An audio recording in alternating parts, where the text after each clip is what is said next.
Bonjour à tous et à toutes, c'est Coralie de Néon Joue. Aujourd'hui, je vais vous présenter mon top 3 des jeux auxquels j'ai joué pendant le mois de mars. Alors ce top arrive un peu tard, mais on est toujours en avril, donc c'est bon. Dans les jeux que je vais vous présenter pour vous teaser un peu, il va y avoir un jeu stratégique expert et il y aura 2 jeux d'enquête. C'est parti! Le premier jeu qui fait partie de ce top 3 des jeux auxquels j'ai joué pendant le mois de mars, c'est Suspect. Alors Suspect, c'est un jeu de Studio H dans lequel on incarne une jeune enquêtrice, Claire Harper, qui résout des crimes dans les années 30. Dans Suspect, les cartes indices que nous piochons nous permettent d'effectuer différentes actions, nous faisant à leur tour piocher d'autres cartes. On en apprend ainsi plus sur l'intrigue au fur et à mesure que les cartes sont dévoilées. Pour autant, le jeu n'est pas linéaire. Et ce n'est pas parce qu'on a choisi une des 2 pistes sur une carte qu'on ne pourra pas revenir sur cette piste plus tard dans le jeu. Une des particularités de Suspect est que les questions de l'enquête sont connues depuis le départ. On formule des hypothèses à différentes étapes du jeu. Plus on a trouvé la bonne réponse tôt dans l'enquête, plus notre score est élevé et on peut toujours changer nos hypothèses en cours de partie. Un autre aspect chouette qu'offre le jeu est la possibilité de faire des liens entre 2 cartes pour en tirer des conclusions. Cela pourra nous permettre de vérifier, par exemple, si une clé ouvre une porte fermée. Donc c'est un jeu d'enquête qui m'a beaucoup plu et c'est pour ça qu'il se retrouve dans ce top 3 des jeux auxquels j'ai joué en mars. Même si parfois j'ai eu l'impression que, comment dire, on éliminait des suspects avec trop peu d'éléments en fait, en lisant la résolution et pourquoi le coupable était le coupable. J'aurais aimé parfois que ce soit un peu plus étoffé, même si c'est pas tiré par les cheveux, hein.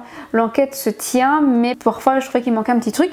Mais mis à part ça, c'est un très très bon jeu d'enquête. Mon copain aussi a adoré et pourtant il n'est pas aussi jeu de société que moi et il me demandait tout le temps pour qu'on fasse une nouvelle enquête. Mais il n'y a que 3 enquêtes dans la boîte. Mais heureusement, c'est un arc narratif, donc là,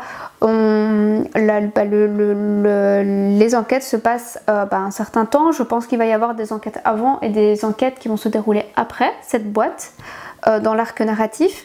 Et il y a déjà, je pense, une seconde boîte qui est prévue pour fin de l'année. On continue ce top 3 avec le jeu qui est, je pense, mon jeu d'enquête préféré, c'est Chronicles of Crime. Avec ici la 1400 qui est le premier de la série Millennium avec 3 boîtes, chacune qui se déroule à Paris en 1400, donc au Moyen-Âge, puis il y aura 1900 et puis il y en aura une qui se déroulera dans le futur qui est 2400. Donc comme je le disais, chaque boîte se déroule à Paris et à des époques différentes et ont chacune leur spécificité. Armé de sa tablette, on interroge les personnages du jeu en scannant leur QR code. Pour les interroger sur des objets trouvés au cours de l'enquête, mais aussi sur ce qu'ils savent sur d'autres personnes, on scanne à nouveau les QR codes de ceux-ci. Cela permet d'interroger les personnages sur tous les objets et tous les personnages découverts jusqu'alors dans l'enquête. Mais attention, posez de questions trop directes à un criminel ou trahissez un secret dit en toute confidence et cela coupera court à toute discussion avec ce personnage. Je sais que l'utilisation de la tablette, c'est un aspect qui dérange certaines personnes qui aiment justement profiter des jeux de société pour décrocher des appareils électroniques.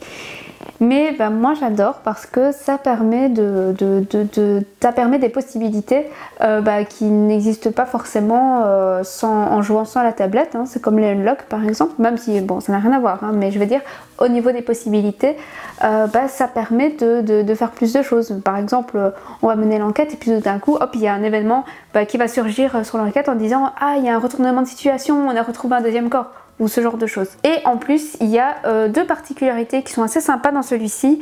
Il y a d'abord l'introduction du chien qui nous suit partout et qui va nous permettre justement de renifler les odeurs sur certains objets qu'on pourra trouver pour éventuellement nous mener vers d'autres pistes. Et la 2e particularité de la boîte qui n'existe pas dans les autres, ou en tout cas dans celles qui sont déjà sorties, c'est le mécanisme de vision.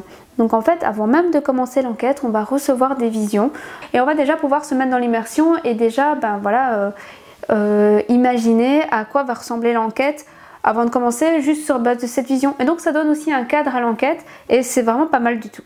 Et enfin, on termine avec le jeu qui m'a le plus plu pendant le mois de mars qui est Hansa Teutonica Big Box. Alors, c'est un jeu de stratégie qui est expert.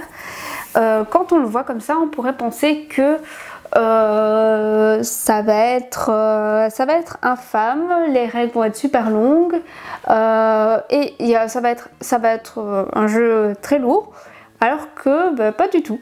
Alors c'est vrai que les règles font quand même plusieurs pages, mais elles sont très bien expliquées et quand on se plonge dans le jeu, tout est fluide.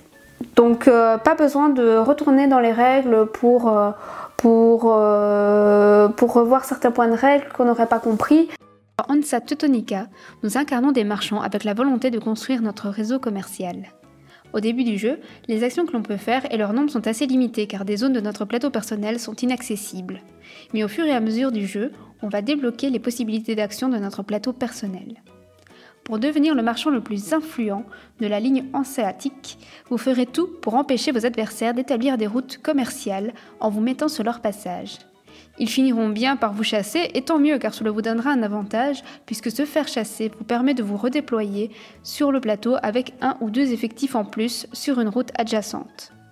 Dans Hansa Teutonica, on adapte donc sa stratégie en permanence et on interagit énormément avec les autres joueurs. Typiquement, c'est le genre de jeu dans lequel il y a une multitude de façons de marquer des points, alors s'il est simple à prendre en main, pour maîtriser et pour gagner, ce sera un petit peu moins simple. J'y ai joué et j'ai immédiatement adoré les sensations du jeu. C'est beaucoup moins compliqué que ça en a l'air. C'est le jeu préféré de certains joueurs confirmés et franchement je comprends pourquoi. Le seul reproche qu'on peut lui faire malheureusement c'est qu'il peut se jouer qu'à partir de 3 personnes. Il y a eu une version de 2 joueurs dans le passé mais qui fonctionnait pas super bien, donc ils ont préféré la supprimer parce que bon, clairement c'est pas un mécanisme de jeu qui est fait pour 2 joueurs, voilà c'est tout.